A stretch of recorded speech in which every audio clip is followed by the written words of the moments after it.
오늘 사도행전 13장 21절부터 23절을 본문으로 해서 하나님의 마음에 맞는 사람, 하나님의 마음에 맞는 사람, 함께 따라합니다. 하나님의 마음에 맞는 사람. 한 번 더요.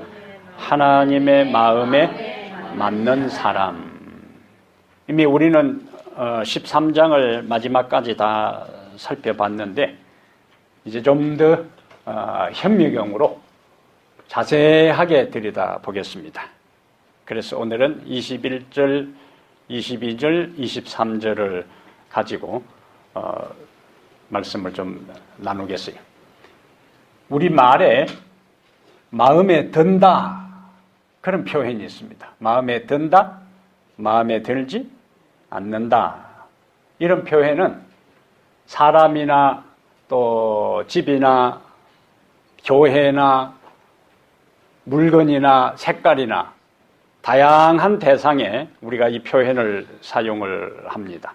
우리가 집을 이제 하나 구입하려고 하면은 이 집 저 집 다 둘러보잖아요.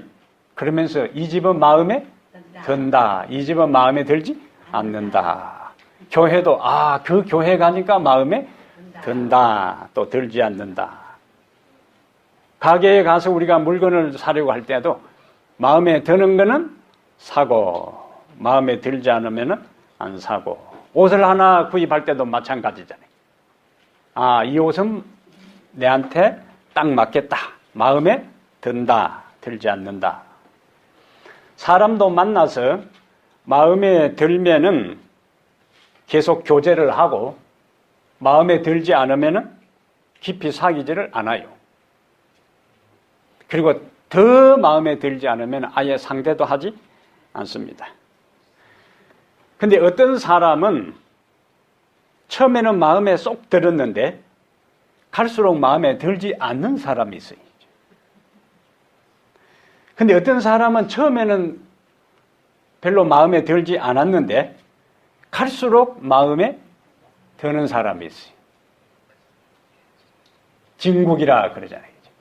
중요한 것은 처음에는 좋다가 나중에 마지막 별로 마음에 안 드는 것보다 처음에는 좀 서먹서먹하고 별 호감이 가지 않았는데 시간이 가면 갈수록 점점 더 그 사람이 마음에 들어 깊은 관계와 교제를 나누는 것이 더 중요합니다.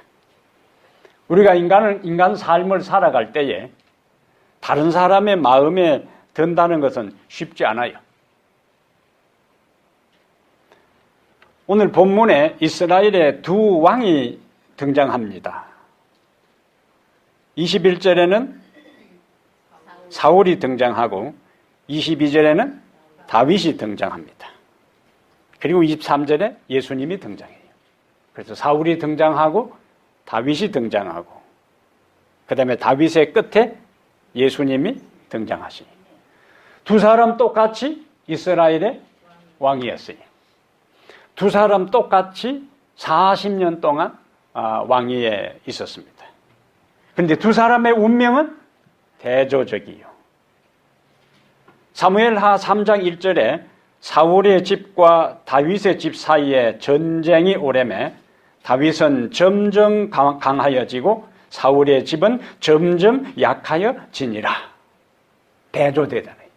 다윗의 집은 점점 강하여지고 사울의 집은 점점 약하여지고, 여기에 사울은 버림을 당하고 다윗은 하나님의 마음에 들었고,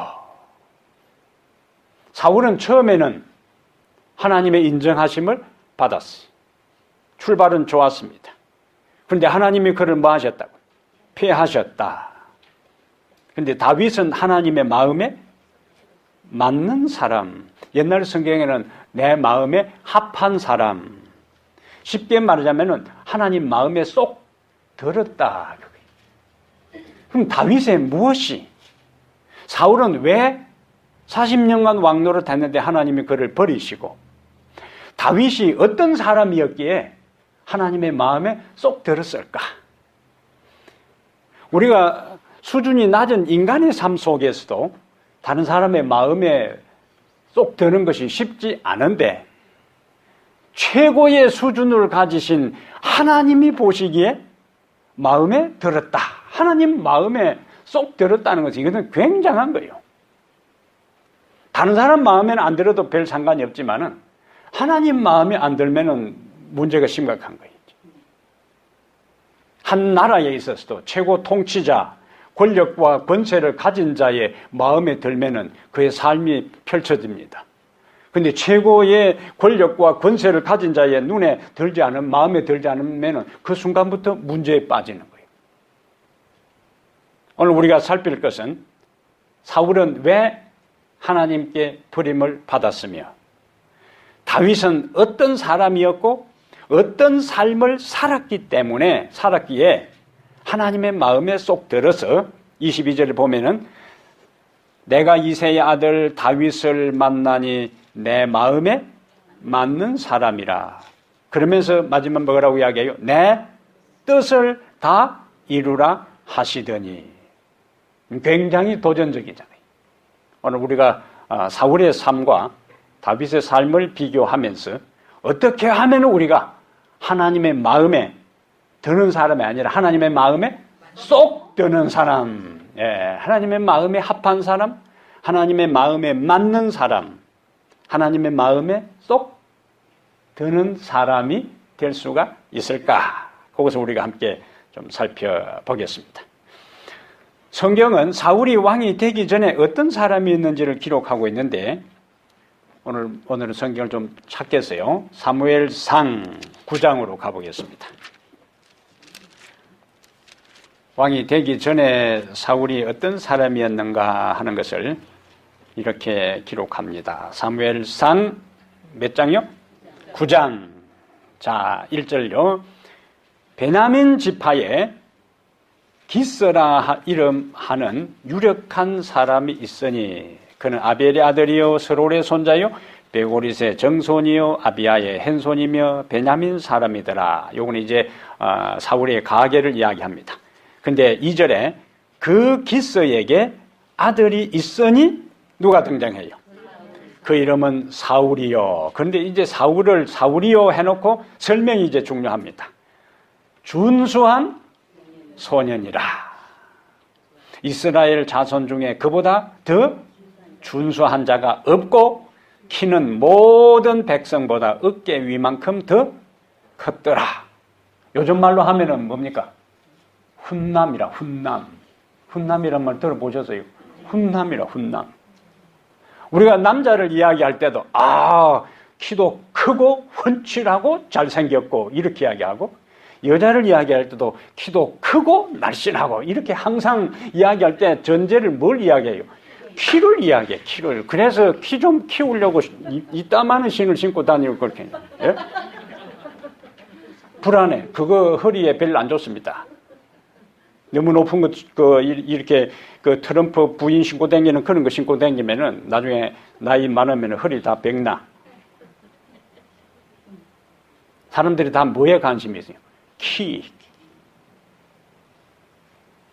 그런데 사울을 이야기할 때 키도 크고 잘생겼어. 그렇게 해놨잖아요. 준수한 소년이고 이스라엘 자손 중에 그보다 더 준수한 자가 없고 키는 모든 백성보다 어깨 위만큼 더 컸더라. 그 말은 평균보다 더 컸다고요. 그러면 빼놓은 게 하나도 없잖아요. 유력한 집안의 아들에다가 잘생긴 데다가 거기다가 키까지 컸으니 이거는 빼놓을 게 없어요. 빼놓을 게 없습니다. 그런데 이것은 외형적인 가정적인 배경만 이야기를 하는데 성경은 사울의 초기의 삶을 그가 외형적으로 준수했고 훈남으로서 평균 키보다 더 컸고 그 다음에 유력한 집안의 아들이고 그것만 이야기하는 것이 아니라 그의 인격도 남달랐어요. 20절 보세요. 9장 20절에 이스라엘 백성들이 이제 왕을 구할 때에 사무엘 선지자가 이제 왕 후보감을 찾아 나서는데 20절에 사흘 전에 이런 네 암나기들을 염려하지 말라 찾았느니라. 온 이스라엘이 사모하는 자가 누구냐? 너와 네 아버지의 온 집이 아니냐 하는지라. 21절에 사울이 대답하여 이르되 선지자님 사람 볼 줄 아는군요. 그게 아니잖아요. 사울이 대답하여 이르되 나는 이스라엘 지파의 가장 작은 지파 베냐민 사람이 아니니까. 또 나의 가족은 베냐민 지파 모든 가족 중에 가장 미약하지 아니하니까. 당신이 어찌하여 내게 이같이 말씀하시나니까 하니. 겸손했어요. 이스라엘 12지파 중에서 가장 작은 미약한 지파가 베냐민이라 그리고 자기가 속해 있는 그 가족은 베냐민 지파 중에서도 가장 미약한 지파인데, 가족인데, 어떻게 내 같은 사람이 이스라엘이 사모하는 그 보배 왕이 될 수가 있겠느냐. 외행적으로 유력한 집안에 잘생긴 데다가 키도 컸는데 또 뭐까지 갖추었어요? 겸손했어요. 그것으로 끝나지 않습니다. 10장에 가서요. 나중에 이제 그를 백성들 앞에서 선지자가 왕으로 세우려고 했을 때에 20절, 10장 20절에 이제 드디어 백성들 앞에서 제비를 뽑아서 왕을 세우는데 20절 사무엘이 이에 이스라엘 모든 지파를 가까이 오게 하였더니 베냐민 지파가 뽑혔고 베냐민 지파를 그들의 가족별로 가까이 오게 하였더니 나중에 보니까 기스의 아들 사울이 뽑혔으나 그를 찾아도 찾지 못한지라. 22절 그러므로 그들이 또 여호와께 묻되 그 사람이 여기 왔나이까. 여호와께서 대답하시되 그가 진보다리들 사이에 숨었느니라 하였더니 그들이 달려가서 거기서 그를 데려오매 그가 백성 중에 서니 다른 사람보다 어깨 위만큼 컸더라. 대조시키잖아요. 외행적으로는 그는 백성들보다 훤칠하게 키가 컸는데 왕으로 제비를 뽑은 그때는 행구들 속에서 이런저런 잡다한 물건들이 있는데 그 속에 뭐 하고 있었어요? 숨어 있었어요. 나 같은 사람은 뭐가 될 자격이 없는 사람이라고? 왕이 될 자격이 없는 사람이다. 겸손했어요. 그 다음에 25절. 그 다음에 이제 그를 불러내서 왕의 만세를 이제 불렀습니다. 24절에 모든 백성이 왕의 만세를 외쳐 부르니라. 그 다음에 25절에 백성들이 다 집으로 돌아가고 26절 사울도 기브와 자기 집으로 갈 때에 마음이 하나님께 감동된 유력한 자들과 함께 갔느니라. 어떤 불량배는 이르되 이 사람이 어떻게 우리를 구원하겠느냐 하고 멸시하며 예물을 바치지 아니하였으나 그는 잠잠하였더라. 온유했어요. 이제 이 이스라엘의 모든 권력이 어디로 지금 집중하고 있는가? 사울에게 집중하고 있는 거예요. 권력이라는 거는요, 보이지 않지만은 굉장한 파워가 있습니다. 백성들이 왕의 만세를 불렀어요. 이제 이스라엘 그동안의 사사에게 집중되었던 이 권세, 권력이 누구에게? 사울에게로 지금 옮겨오고 있어요. 권력이 이동하고 있는 겁니다. 그런데 그 살아있는 권력을 공개적으로 멸시하고 무시했는데 그는 잠잠했어요. 그리고 그렇게 무시한 사람도 불량배라. 그 불량배를 제거한 데서 아무도 이의를 달지 않습니다. 그런데 그는 뭐 했다? 잠잠했다. 그 다음에 11장에 가보겠습니다. 11장 12절.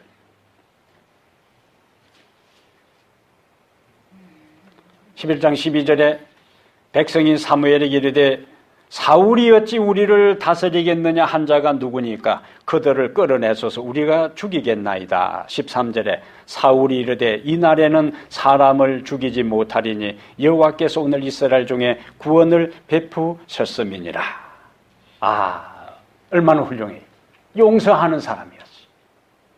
자기가 왕이 되는 것을 공개적으로 무시하고 멸시했던 그 사람들을 자기가 나서지도 않고 백성들이 제거하자고 할 때에도 동조하지 않고 죽이지 말자고 이야기했어요. 그는 온유했고 그는 용서하는 사람이었습니다. 그것으로 끝나는 게 아니에요. 그는 영적으로도 탁월했어요. 10장 10절에 그들이 산에 이를 때에 선지자의 무리가 그를 영접하고 하나님의 신이 성령이 사울에게 크게 임함으로 그가 그들 중에서 예언을 하니. 영적으로도 그는 하나님의 성령이 그에게 임했어요. 그래서 11장 11절에는 하나님의 성령이 그에게 임해서 결국 그는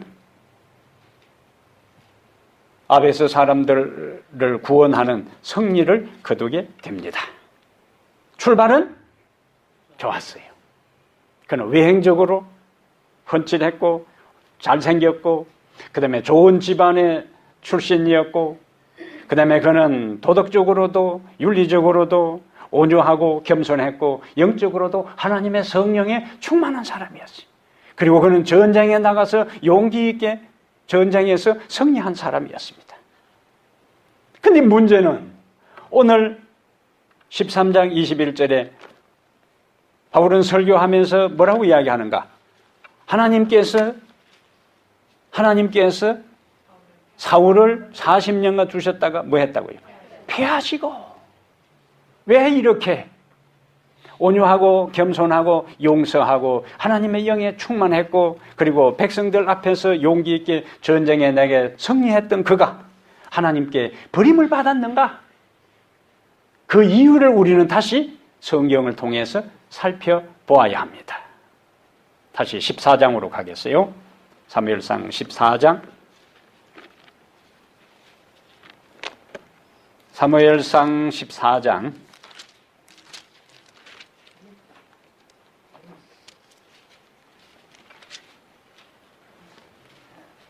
47절 이제 보겠습니다. 사무엘상 14장 47절. 사울이 이스라엘 왕위에 오른 후에 사방에 있는 모든 대적 곧 모압과 암몬 자손과 에돔과 소바의 왕들과 블레셋 사람들을 쳤는데 향하는 곳마다 이겼고 용감하게 아말렉 사람들을 치고 이스라엘을 그 약탈하는 자들의 손에서 건졌더라. 여기까지는 좋았어요. 순탄한 출발이었습니다. 그런데 문제는 15장에서 발생합니다. 사무엘상 15장은 하나님께서 사울에게 주신 순종에 대한 마지막 기회와 그가 왜 버림받았는지, 왜 하나님께서 그를 40년 이후에 그를 패했는지 그 이유를 15장에서 설명하고 있습니다. 15장을 우리가 자세히 들여다볼 필요가 있습니다. 15장. 사무엘이 사울에게 이르되 여호와께서 나를 보내어 왕에게 기름을 부어 그의 백성 이스라엘을 위해 왕으로 삼으셨은즉 이제 왕은 그런 말이 중요한 거예요. 여호와의 말씀을 들으소서. 이제 그 말씀의 내용이 뭐냐? 2절. 만군의 여호와께서 이같이 말씀하시기를 뭐 하라고요? 아말렉이 이스라엘에 행한 일 곧 애굽에서 나올 때에 길에서 대적한 일로 내가 그들을 벌하노니 지금 가서 뭐 하라고? 아말렉을 쳐서 그들의 모든 소유를 남기지 말고 그 다음에 진멸하되 남녀와 소아와 젖먹는 아이와 우양과 낙타와 나귀를 죽이라 하셨나이다. 이것이 뭐요? 15장 1절에 나오는 여호와의 말씀. 핵심은 뭡니까? 아무것도 남기지 말고 진멸하라. 7절. 사울이 하윌라부터 애굽 앞 수레일까지 아말렉 사람을 치고 아말렉 사람의 왕 아각을 사로잡고 여기서 이제 문제가 생기는 거죠. 원래는 남녀와 소아와 젖먹는 아이와 우양과 낙타와 나귀를 죽이라. 그런데 여기 아각을 사로잡고 칼날로 그의 모든 백성을 진멸하였으나 진멸하였으되 그런데 9절에 그 문제가 생겨요. 사울과 백성이 아각과 그의 양과 소의 가장 좋은 것 또는 기름진 것과 어린 양과 모든 좋은 것을 남기고 진멸하기를 절개 아니하고 가치 없고 하찮은 것은 진멸하니라. 여호와의 말씀은 다 진멸하라. 10절에 여호와 말씀이 사무엘에게 임하니라 이르시되 내가 사울을 왕으로 세운 것을 후회하노니 그가 돌이켜서, 그 다음 하나님의 표현을 보세요. 돌이켜서 나를 따르지 아니하며, 그 다음에 내 명령을 행하지 아니하였음이니라. 아각 왕이나 조원 가축 외에는 다 죽였는데도 하나님은 나를 따르지 아니하며 내 명령을 행하지 아니했다. 하나님은 부분적인 순종은 순종으로 인정하지 않습니다. 그런데 13절에 사무엘이 사울에게 이른즉 사울이 그에게 이르되 원하건대 당신은 여호와께 복을 받으소서. 뭐라고 이야기합니까? 내가 여호와의 명령을 행하였나이다. 하나님은 명령을 행하지 아니했다고 하는데 스스로는 어떻게 생각하는 거예요? 여호와의 명령을 행하였다. 착각하고 있는 겁니다. 그러면서 책임을 전가해요. 14절에 사무엘이 이르되 그러면 내 귀에 들려오는 이 양의 소리와 내게 들리는 소의 소리는 어찌 됨이니까 하니라. 사울이 이르되 그것은 무리가 아말렉 사람에게서 끌어온 것인데 백성이 당신의 하나님 여호와께 제사하려 하여 양들과 소들 중에서 가장 좋은 것을 남기며 그 외의 것은 우리가 진멸하였나이다. 선한 의도에서 우리가 살린 거 우리 집에 가져가려 한 것도 아니고 내가 그것을 차지하려고 한 것도 아니고 뭐 하려고 한 것이라고요? 하나님께 제사하려고 남겨둔 것이다. 하나님을 위해서 희생을 드리려고 한 것이니까 그건 뭐 살려준 거 뭐 잘못됐습니까? 여기서 우리가 기억할 게 있습니다. 선한 의도에서 아무리 순수한 마음에서 한 것이라도 하나님의 분명한 뜻에서 어긋난 것은 하나님의 인정을 받을 수 없습니다. 여기에서 우리가 많이 넘어져요. 내 동기와 선한 의도와 목적이 하나님의 인정을 항상 받는 게 아니라는 것. 그것은 하나님의 뜻과 조화될 때 인정을 받는 거지, 하나님의 분명한 뜻을 벗어난 가운데서 내가 아무리 하나님을 위해서 한 것이라 해도 하나님은 그것을 받아들이시지 않으신다는 겁니다. 18절에 여호와께서 왕의 길로 보내시며 이르기를, 왕을 길로 보내시며 이르기를 가서 죄인 아말렉 사람을 진멸하되 다 없이 하기까지 치라 하셨거늘 어찌하여 왕이 여호와의 목소리를 청종하지 아니하고 탈취하기에만 급하여 여호와께서 악하게 여기시는 일을 행하셨나이까.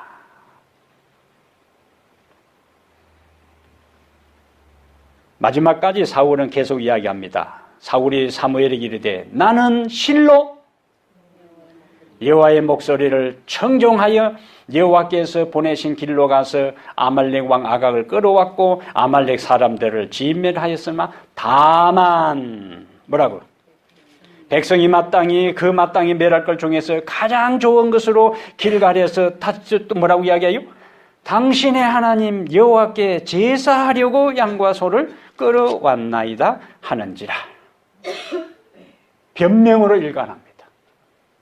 상황만 설명하고 선한 의도만 강조하고 있어요. 여기서 그 다음에 이제 유명한 말이 나와요. 22절에 사무엘이 여호와께서 번제와 다른 제사를 그의 목소리를 청종하는 것을 좋아하심같이 좋아하시게나이까. 그 다음에 읽습니다.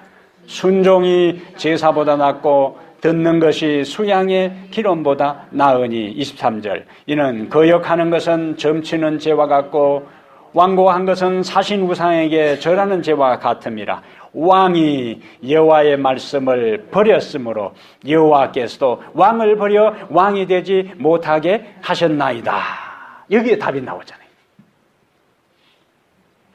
40년 동안 왕위에 있다가 하나님께서 사울을 패하시고 왜 패하셨는가? 23절에 나오는 거예요. 이제 왕이 여호와의 말씀을 버렸으므로 여호와께서도 왕을 버려 왕이 되지 못하게 하셨나이다.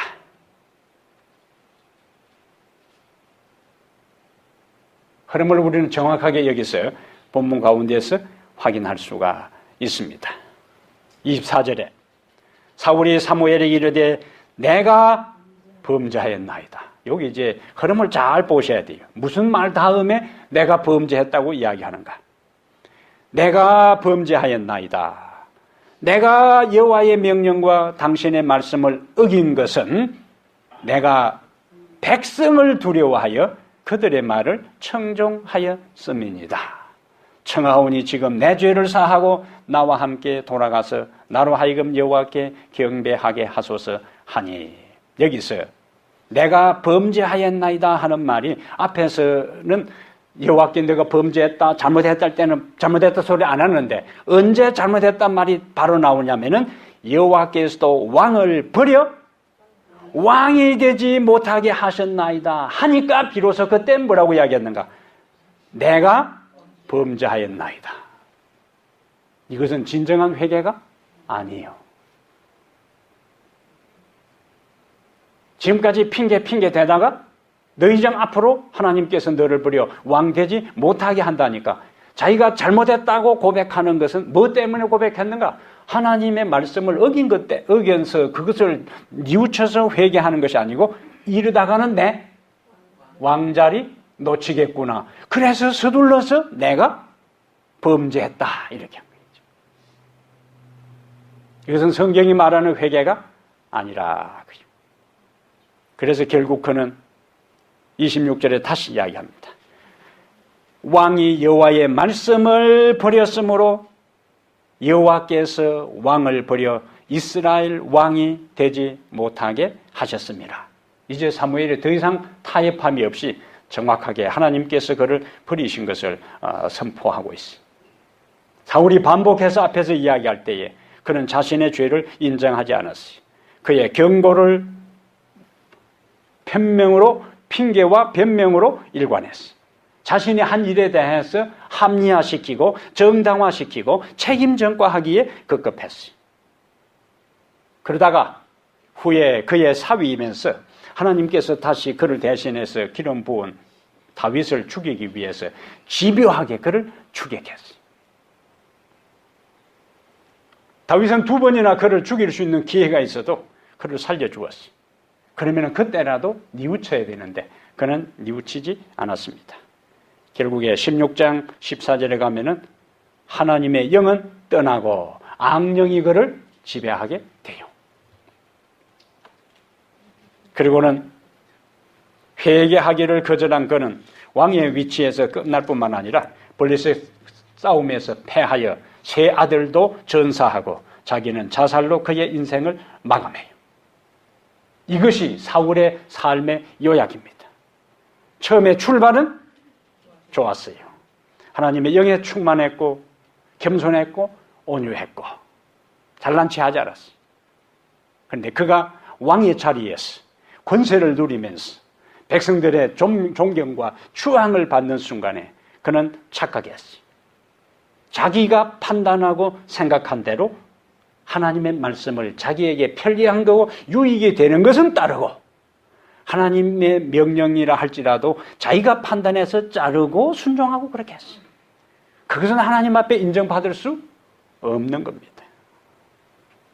로마서 15장 4절에 무엇이든지 전에 기록한 바는 우리의 교훈을 위하여 기록된 것이라 그랬습니다. 사울의 삶을 우리는 타산지석으로 삼아야 돼요. 아무리 잘 출발하고 좋은 모습을 보여도 마지막까지 그가 하나님 앞에 바르게 살지 아니하면은 결국 그는 버림을 받는 거예요. 그래서 지난 시일 우리가 마지막이 좋아야 된다는 것을 함께 살펴보았습니다. 부부가 함께 만나서 사는 것도, 친구가 우정을 유지하는 것도, 신앙생활을 하는 것도 우리는 마지막까지 하나님 안에서 인정받는 그 삶을 살게 되기를 바랍니다. 근데 성경은 사울은 버리고 하나님께서 누구를 선택했다고요? 다윗을 선택했어요. 그럼 다윗의 어떤 것이 사울을 포기하고 하나님께서 다윗을 선택하게 되었는가? 성경에 수많은 인물이 등장하는데 자료에 따라 다르지만은 여러분 생각에 성경에 몇 명 정도 인물이 등장하겠어요?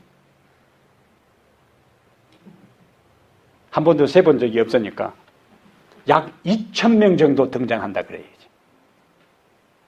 성경에 등장하는 인물들, 겹쳐진 사람들, 그 다음에 또 이름이 다른 이름이 이제 많이 한 사람이 다른 이름으로 사용하는 것을 추리고 정리하면은 약 2,000명 정도 등장하는데, 그 2,000명 정도 등장하는 성경의 인물 가운데 예수님 다음으로 가장 많이 언급된 사람이 있다면? 물어보는 거 보니까 다윗이요. 1118번 언급된 거예요. 그 다음이 모세가 언급되는데 740번이 언급되는 거예요. 제일 많이 언급되는 거예요. 그럼 다윗은 평범한 사람이에요. 하나님께서 사무엘 선지자에게 이제 내가 사울은 포기했다. 이새의 아들 가운데 왕을 세워라.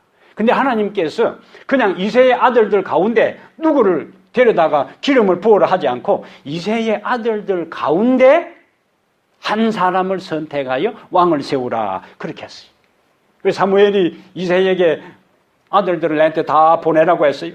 첫째 아들, 둘째 아들, 셋째 아들. 한 아들이 지나갈 때마다 준수하고 잘생기고 넘넘하고 멋있으니까 기름을 부으려고 기름통을 준비하면 하나님께서 아니야.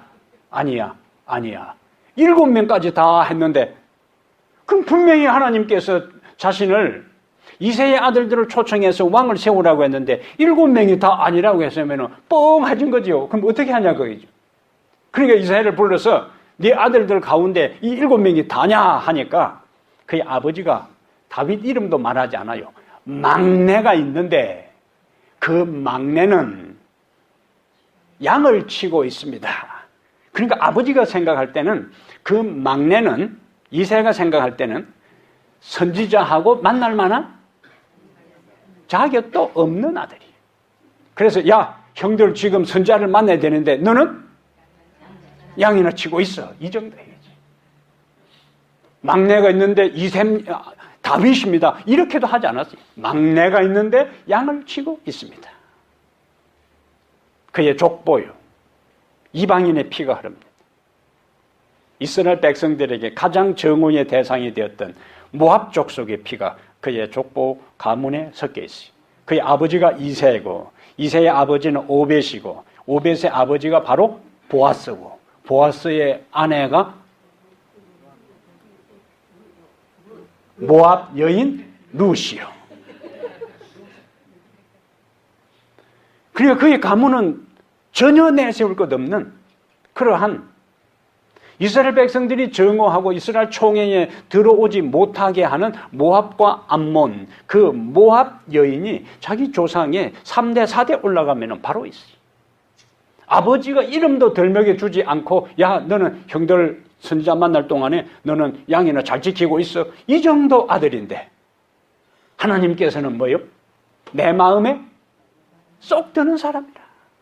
그럼 무언가 이유가 있을 것이다. 그것을 우리가 이제 마지막으로 좀 살펴야 됩니다. 첫 번째로 다윗의 하나님의 마음에 쏙 든 것은 그는 철저하게 그의 일생을 하나님을 신뢰했어요. 하나님을 신뢰했어요. 우리가 잘 아는 골리앗과의 싸움에서 승리한 비결도 하나님을 의지하는 믿음이었어요. 사울도 두려워 떨었고 그 다음에 그의 형들도 두려워 떨었고 이스라엘 모든 군사들도 골리앗이 엘라 골짜기에 한번 나타나서 야 이놈들 나와라 하면은 그냥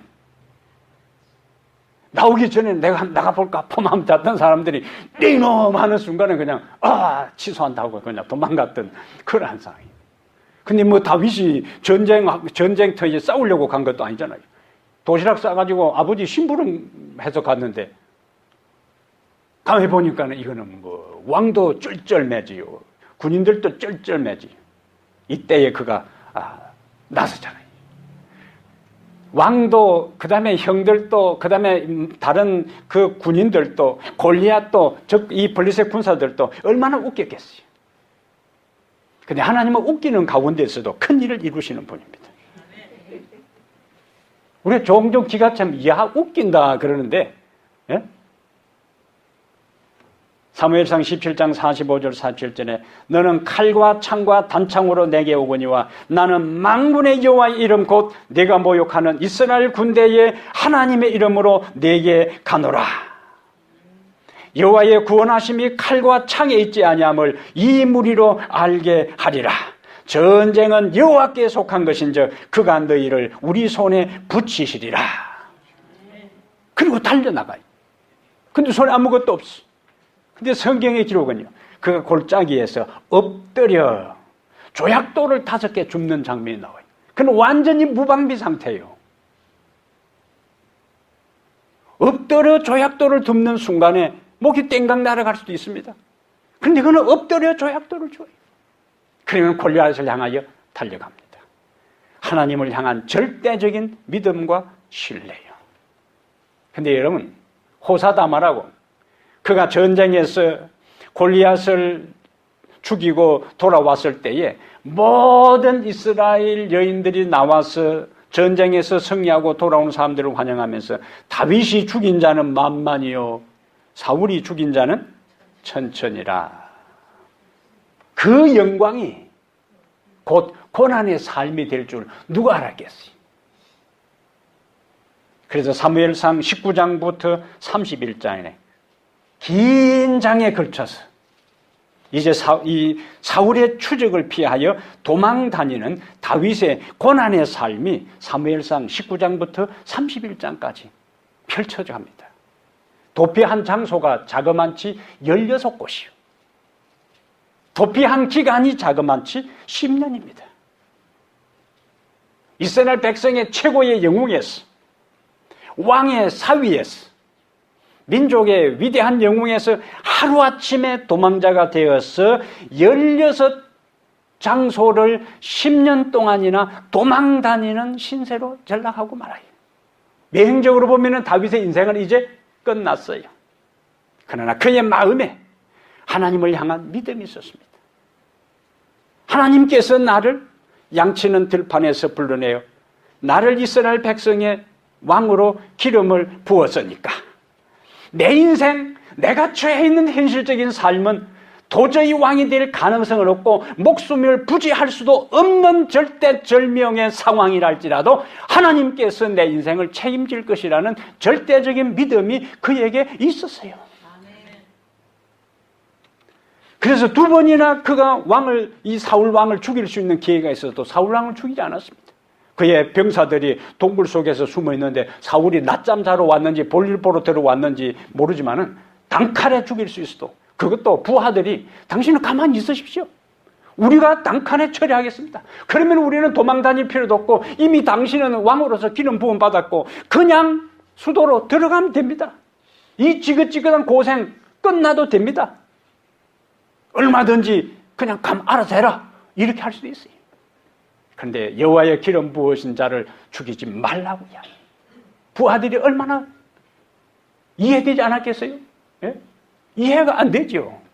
그냥 죽이면 되는 걸 자기를 그렇게 죽이기 위해서 추격하는 자를 죽이지 말라고 하는 자기 상관에 대해 제대로 이해할 수가 없지. 그의 마음속에 그는 하나님을 향한 절대적인 믿음이 있었고 하나님의 방법과 하나님의 시간표와 하나님의 때가 되면은 하나님의 나를 세우실 것이라는 믿음이 있었기 때문에 그것이 가능했던 겁니다. 여러분, 우리가 인생을 살아갈 때에 오늘 내 삶의 상황이 점점 어려워지는 상황이랄지라도 이제는 무언가 내가 어떻게 해봐야 되겠다는 생각이 드는 것은 믿음의 부족이에요. 믿음대로 살다가는 내 인생이 끝날 것처럼 보여도 마지막 순간까지 하나님을 바라보고 의지하고 그 손 의지하고 붙잡는 인생은 하나님이 반드시 그 인생 망하게 하지 않고 반드시 일으켜 세우신다는 끝까지 의지하는 믿음을 가지고 살아가게 되기를 바랍니다. 이 다윗의 믿음. 근데 그와 같은 다윗이라 할지라도 우리가 다윗의 삶을 생각할 때에 다윗의 삶의 특징 중에 하나가 여호와께 모든 일을 하기 전에 항상 여호와께 여짜와 가로되. 그런데 여러분, 하나님께 묻고 그가 삶을 출발했을 때는 어려운 가운데서도 그 삶이 곧 풀렸지만은 다윗의 삶 가운데 여호와께 묻지 않고 그가 선택한 장면이 나와요. 사무엘상 27장으로 가보겠습니다. 사무엘상 27장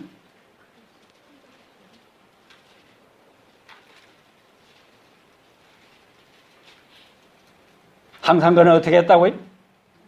여호와께 물었어요. 어떻게 할까요? 이리 도망갈까요? 저리 도망갈까요? 어디 숨을까요? 일일이 다 하나님께 메주알 콩주알 다 의논했어요. 근데 27장에 지쳤어요. 여기는 드디어 10년의 막바지 단계입니다. 그 다음에 16곳 도망간 중에서 마지막 단계예요. 다윗이 여호와께 묻자와 가로되 그렇게 되지 않고 다윗이 그 마음에 생각하기를 내가 후일에는 사울의 손에 붙잡히리니 블레셋 사람들의 땅으로 피하여 들어가는 것이 좋으리로다. 사울이 이스라엘 온 영토 내에서 다시 나를 찾다가 단념하리니 내가 그의 손에서 벗어나리라 하고 다윗이 일어나 함께 있는 사람 600명과 더불어 가드왕 마옥의 아들 아기스에게로 건너가니라. 여기는 하나님께 기도해서 결정하지 않았습니다. 스스로 자기 마음에 생각한 거예요. 그리고는 자기 휘하의 부하들을 이끌고 블레셋으로 망명합니다.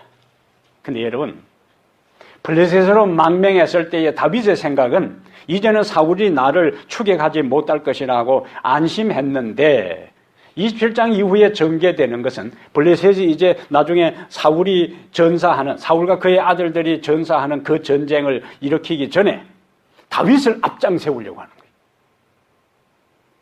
그런데 하나님의 자비는 비록 하나님께 묻지 않고 블레셋에 망명했고 이제는 어쩔 수 없이 자기 휘하의 부하들과 함께 블레셋의 전면에서 자기 동족과 싸워야 할 그 어쩔 수 없는 상황에 빠졌을 때 하나님의 자비가 그에게 임합니다. 여러분, 우리가 기억할 것은 우리가 매 순간순간 하나님을 의지하고 하나님께 기도하고 하나님의 도움을 구하다가 인간의 연약함으로 내 생각과 판단으로 내 길을 계획할 때 하나님은 이제는 네 알아서 하라 하지 않고 지금까지 살아온 삶의 흔적 속에 하나님을 의지하다가 연약함으로 넘어질 때는 하나님이 그 사람을 당장 포기하지 않고 자비를 통해서 구원해 주신다는 것을 기억하게 되기를 바랍니다.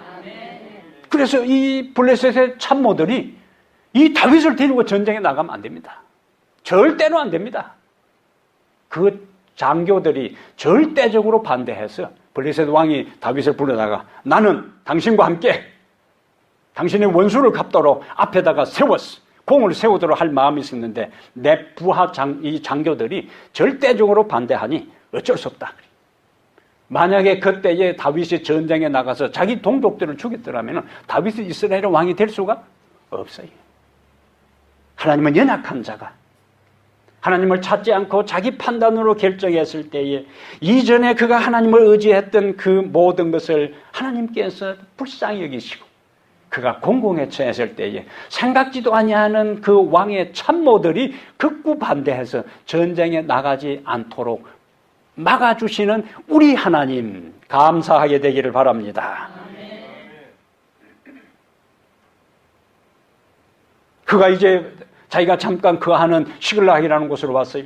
그 빈틈에 아말렉 군사가 왔어요. 완전히 불태워버리고 자기 모든 남겨둔 가족들을 갖다가 다 포로로 잡아갔을 때에 부하들이, 다윗의 부하들이 이 다윗 따라다니다가 우리 다 인생 망하겠다 돌로 쳐 죽이려고 할 때 성경은 다윗이 궁급하여 다급했으나 그 하나님 여호와를 의지하여 힘을 얻었더라. 외행적으로는 부하들이 돌을 들러 당신 이제 더 이상 우리의 지도자가 아니라고 돌로 쳐 죽이고 끝내려고 하는 순간에도 그 하나님 여호와를 의지하고 힘을 얻었더라. 마지막 순간에도 그는 하나님을 신뢰했어요. 그리고는 그 빼앗겼던 모든 재산을 회복하고 그 다음에 그의 가족들을 다시 도로 찾아오도록 도와주시. 그는 최악의 상황 가운데서도 언제나 하나님을 의지했어. 시편 27편 1절에 여호와는 나의 빛이요 나의 구원이시니 내가 누구를 두려워하리요. 여호와는 내 생명의 능력이시니 내가 누구를 무서워하리요. 여러분, 우리가 다윗의 삶을요 연구해 보면은 특이한 점이 하나 있습니다. 다윗의 인생에는 우리가 기대하는 초자연적 기적이 한 번도 일어나지 않았습니다. 다윗의 인생에는 초자연적인 기적이 한 번도 일어나지 않았어요. 뭘 의미할까요?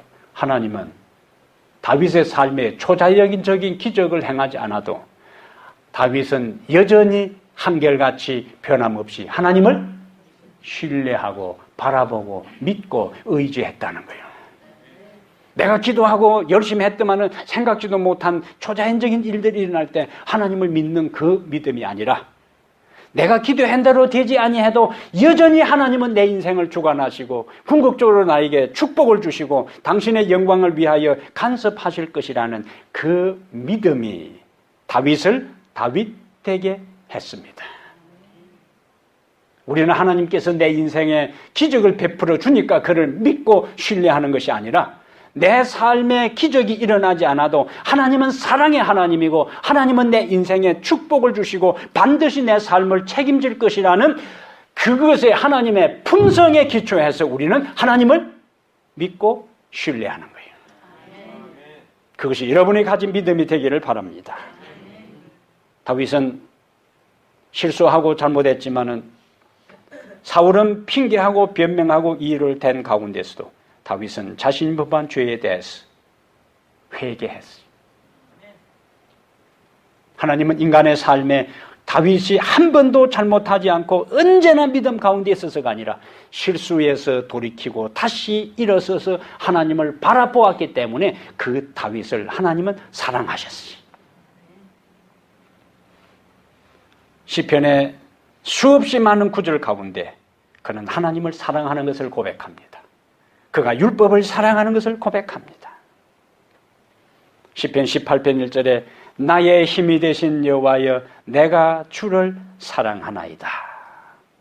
다윗은 여러 번 주님 제가 당신을 사랑합니다.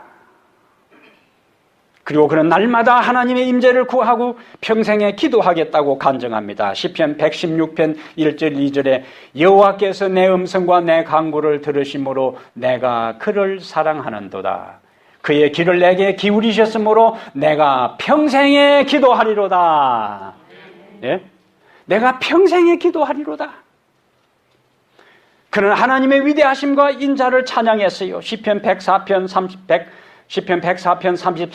33절에 내가 평생토록 여호와께 노래하며 내가 살아있는 동안 내 하나님을 찬양하리로다. 그럼 뭐 하겠다고요?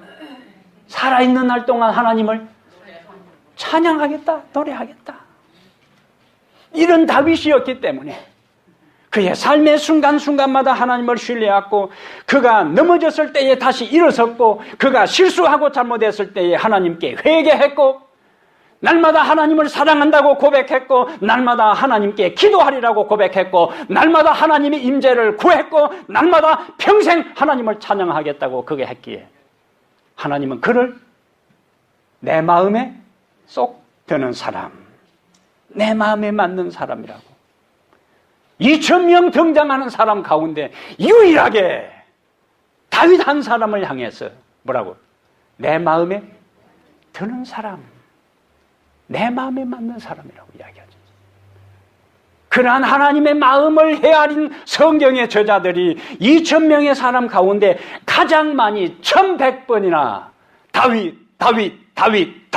다윗을 언급하는 것은 다윗의 삶을 다윗을 사랑했던 그 하나님이 다윗이 살았던 그 삶을 우리가 살 때에 그 하나님이 우리도 사랑하시고 우리를 당신의 마음에 맞는 사람으로 인정하시고 우리에게 동일한 축복을 주신다는 거예요.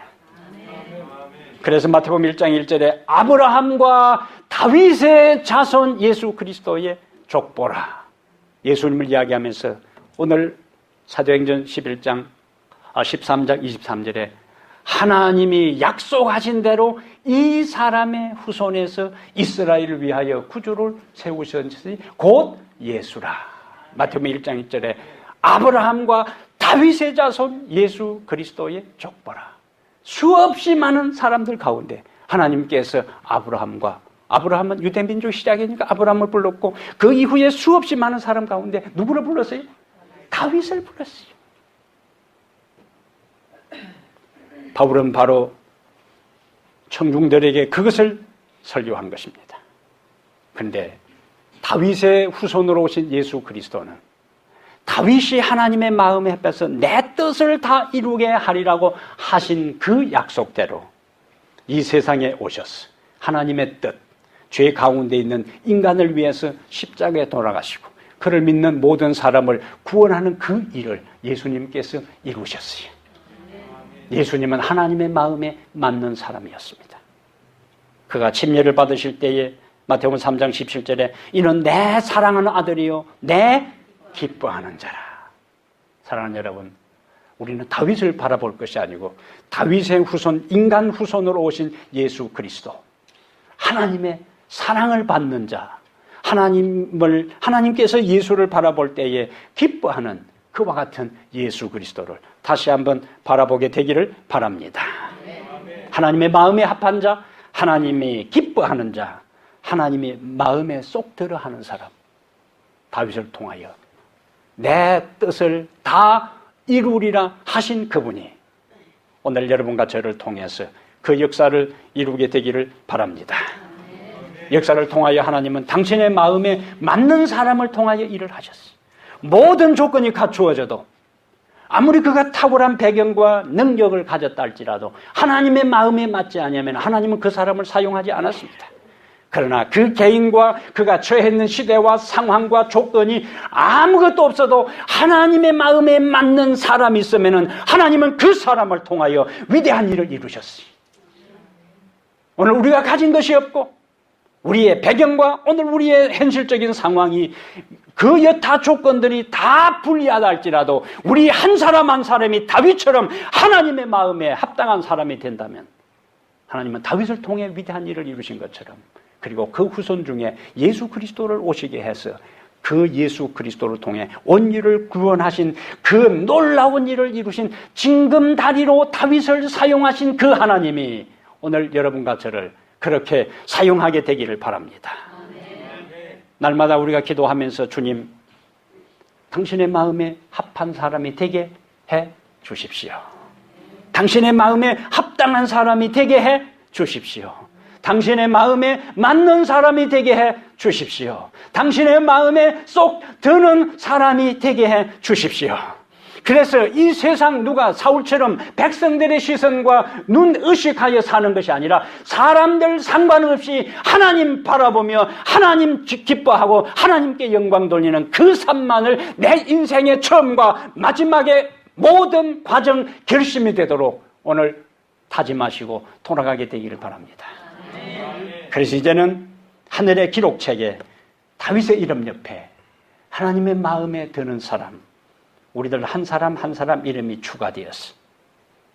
우리의 인생이 주님께 영광 돌리고 기쁘게 하는 아름다운 삶, 하나님의 마음에 드는, 하나님의 마음에 맞는 그 성도의 삶이 되기를 주의 이름으로 축복합니다. 하늘에 계신 은혜로우신 우리 하나님 아버지, 우리 모두가 하나님의 마음에 맞는 사람이 되기를 원합니다. 출발은 좋았고 시작은 아름다웠지만 그의 인생의 말로가 비참했습니다. 사울의 삶입니다.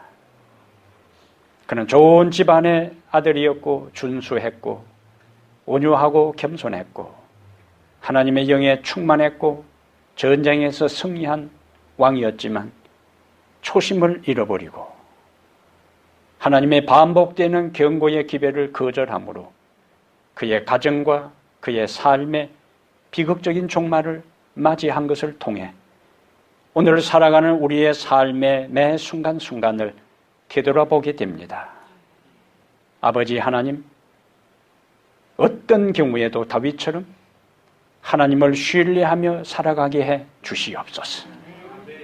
때로는 주님을 바라보는 시선을 놓쳐버리고 베드로처럼, 다윗처럼 자신 스스로의 생각과 판단으로 자기 인생에 닥친 현재의 문제를 하나님의 말씀을 어겨가면서 내 문제를 해결하려고 생각하는 참으로 어리석고 유한한 인간의 한계에서 벗어나도록 우리 하나님 우리를 매 순간 붙드시고 믿음에 믿음을 더하여 주시기를 간구합니다. 인생을 살아가면서 하나님의 법도대로 살다가는 내 인생이 가난에 찌들리고 내 인생의 미래가 두렵고 앞으로 살아가는 데 있어서 경제적으로 재정적으로 큰 어려움으로 직면할 것 같아 하나님의 기억하고 지키라는 안식일과 말씀의 법도를 떠나 내 힘과 내 방법으로 인생을 살아가려고 미래를 대비하려고 하는 어리석은 일에서 벗어나게 해 주시옵소서. 망할 것처럼 보이고 끝날 것처럼 보이고 죽을 것처럼 보이고 모든 것이 다 의미 없는 것처럼 보여도 절대로 하나님의 손을 놓지 않는 그 인생은 하나님이 책임지시고 일으켜 세우신다는 성경의 가르침과 역사적 교훈과 지금까지 우리가 살아온 삶의 흔적들 속에서 다시 한번 하나님의 손을 붙잡기를 원합니다. 아버지, 우리가 실수하고 넘어질 때에 경고의 기별이 들리면 다윗처럼 그것을 인정하고 돌이키게 도와주시고 날마다 하나님의 임재를 간구하며 내 평생 하나님께 기도하리라, 내 평생 하나님을 찬양하리라, 내 평생 하나님을 바라보며 살아가리라 고백하는 성도들 되게 하여 주시옵소서. 그래야 우리들 한 사람 한 사람 이 자리에 겸손히 머리 숙인 우리들 이제 한 해가 저물어가는 이 마당에 지난 1년 동안 나의 스그러웠던 삶과 살아온 삶의 흔적들을 참으로 겸손하고 두렵고 떨림으로 성찰해서 새로운 해 하나님의 마음에 맞는 그 삶을 살아가도록 우리를 깨우쳐 주시고 우리에게 새로운 성령의 축복을 허락해 주시기를 기도합니다. 그래야 우리 한 사람 한 사람이 다윗처럼 다 하나님의 마음에 합당한 사람이 될 뿐만 아니라 다윗의 후손으로 오셔서 인간을 구원하는 하나님의 뜻을 이룬 예수 그리스도, 하나님의 사랑받는 자, 하나님의 기뻐하는 자, 우리 모두 제2의 작은 예수가 되게 하여 주시옵소서. 삶의 숱한 문제로 고뇌하고 때로는 뜬 눈으로 밤을 지새우고 인생에 해결할 수 없는 고통 속에서 하나님께 도움을 구하는 문영혼들 이 자리 머리 숙여 싸우니 아버지 하나님의 간섭하심을 통해 그 모든 고통의 늪에서 벗어나게 하시고 어둠에서 벗어나게 하시고 절망에서 벗어나게 하시고 모든 죄의 굴레에서 벗어나게 하시고 하나님 안에서 생명과 빛과 감동과 소망과 기쁨과 확신 속에서 하루하루를 살아가도록 축복하여 주시옵소서.